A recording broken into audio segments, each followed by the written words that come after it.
தினம்தோறும் விளக்கேற்ற நல்ல எண்ணெய் இதயம் நல்லெண்ணெய்। रक्षा मंत्री राजनाथ सिंह, केंद्रीय मंत्री गिरिराज सिंह और तमाम मंत्रियों ने अपने मतदान के अधिकार का प्रयोग किया और एनडीए और इंडी गठबंधन के जो तमाम सांसद हैं वो सुचारू रूप से आप देख रहे हैं कि मतदान प्रक्रिया में हिस्सा ले रहे हैं। विशेष चिन्ह के इस्तेमाल के साथ ही ये मतदान की जो पूरी प्रक्रिया है वो आगे बढ़ती है। ये बहुत स्पष्ट है कि किसी और पेन से अगर कोई अपनी प्राथमिकता वाला मत देता है तो उसे स्वीकार नहीं किया जाएगा। और इसीलिए हमने देखा कि मॉक ड्रिल कराई गई थी कल एनडीए के कार्यशाला में भी इस बात को विशेष तौर पर आग्रह किया गया कि सभी सांसदों से कि एक एक मत महत्वपूर्ण है। भले ही एनडीए को बहुमत है लेकिन एक एक मत की एक तरह से कहें तो अहमियत है। लिहाजा सभी सांसद इस बात का ध्यान रखें और जो इंडी गठबंधन है उनके जो सहयोगी हैं उन्होंने भी सांसदों की एक इस तरह की मॉक ड्रिल आयोजित की थी और अपने सांसदों को दिशा निर्देश दिए थे। तो निश्चित तौर पर हम जानते हैं कि इस बार राज्यसभा सचिवालय इस पूरी प्रक्रिया को एक तरह से उनकी अगुवाई में हो रहा है। राज्यसभा के जो सचिवालय के जो वरिष्ठ अधिकारी हैं उनकी प्रक्रिया में ये पूरी चुनाव मतदान की जो प्रक्रिया है वो आगे बढ़ाई जा रही है। तो निश्चित तौर पर आज पूरे दिन आप इस तरह की तस्वीरें देखेंगे। आपसे थोड़ी देर पहले आपने देखा पूर्व प्रधानमंत्री एचडी देवगौड़ा मतदान के लिए आए, वरिष्ठतम सांसद हैं और वो उन्होंने मतदान की प्रक्रिया में हिस्सा लिया। आपने तस्वीरों में देखा प्रधानमंत्री नरेंद्र मोदी सबसे पहले पहुंचे मतदान केंद्र अपने इस मतदान के अधिकार और उपराष्ट्रपति पद के चुनाव की प्रक्रिया में हिस्सा लेने। निश्चित तौर पर लोकतंत्र की तमाम खूबसूरत तस्वीरें जो एक इतिहास बन रही हैं, जो इतिहास में दर्ज हो गई हैं, वो आज आप डीडी न्यूज के जरिए देश भर के और दुनिया के दर्शक देख रहे हैं। बिल्कुल, तो लोकतंत्र में एक संवाद, बहस और सहमति की परंपरा को आगे बढ़ाने की कसौटी भी तय करते ही नजर आती हैं ये तस्वीरें। हमारे साथ ऋषि भी इस वक्त बने हुए हैं। ऋषि, एक तरफ महाराष्ट्र के राज्यपाल और भाजपा के वरिष्ठ नेता सीपी राधाकृष्णन, दूसरी ओर सुप्रीम कोर्ट के पूर्व न्यायाधीश बी सुदर्शन रेड्डी। शुरुआत में बात हुई कि मुकाबला कहीं राजनीति बनाम न्यायपालिका पृष्ठभूमि का है या फिर दक्षिण बनाम दक्षिण। इस समय जो ये चुनाव हो रहा है वो भी इसको काफी अहम और महत्वपूर्ण बनाता है।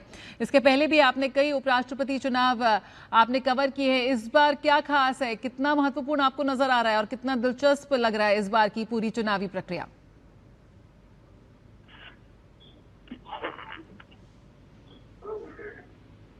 हेलो जी ऋषि, आपको मेरी आवाज मिल रही है? जी, मुझे आपकी आवाज मिल रही है। जी जी। जहाँ तक इस चुनाव को देखें, जैसे कि आपने कहा कि दो पक्ष हैं कि क्या राजनीति बनाम न्यायपालिका या दक्षिण बनाम दक्षिण, लेकिन इसमें अगर हम देखें तो इन चुनावों में सबसे बड़ी बात है कि दो टीमों को ने अपने आप को इस तरीके से प्रोजेक्ट किया है और दर्शाया है कि वो अपने मुद्दों को लेकर कितने गंभीर हैं। खासतौर से जो एनडीए उम्मीदवार हैं उनकी पहले जब उनका नाम आया तो सरकार ने पहले कोशिश की, जो सत्ता पक्ष है, कि उनका नाम पर एक आम सहमति बन जाए।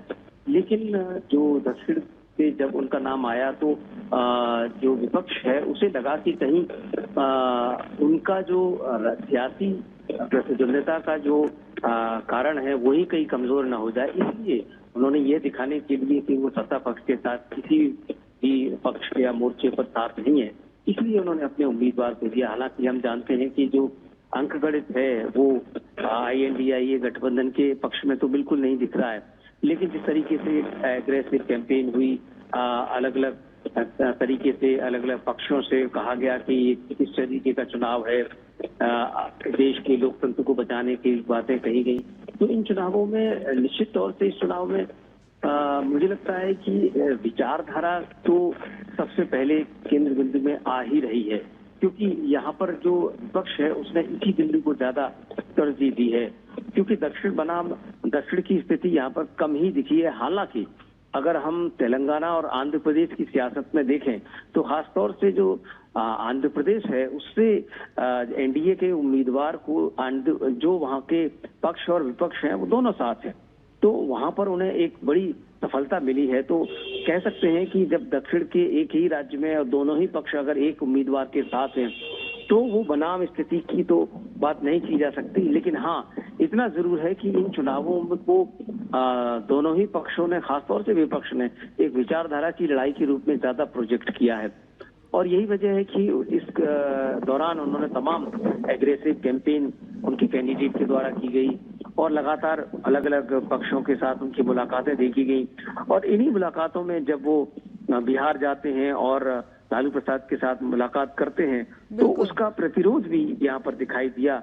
और इसमें हमने देखा कि जो बीजेपी है उसने सीधा हमला किया उन पर कि आप किस तरीके के लोकतांत्रिक मूल्यों की बात करते हैं, आप कन्विक्टेड व्यक्ति के साथ बैठ के आप फोटो खिंचवाते हैं और पूरी पॉस्चरिंग करते हैं। तो एक तरीके से यहाँ पर वाद प्रतिवाद और हमले, तीखे हमले एक दूसरे पर ये देखने को मिले। बिल्कुल, तो काफी तीखे हमले इस वक्त हमें देखने को मिले। ऋषि, हमारे साथ इस वक्त हमारे संवाददाता राजेश राज भी जुड़ चुके हैं। राजेश, हम देख रहे हैं कैसे चुनावी प्रक्रिया इस वक्त जारी है। तमाम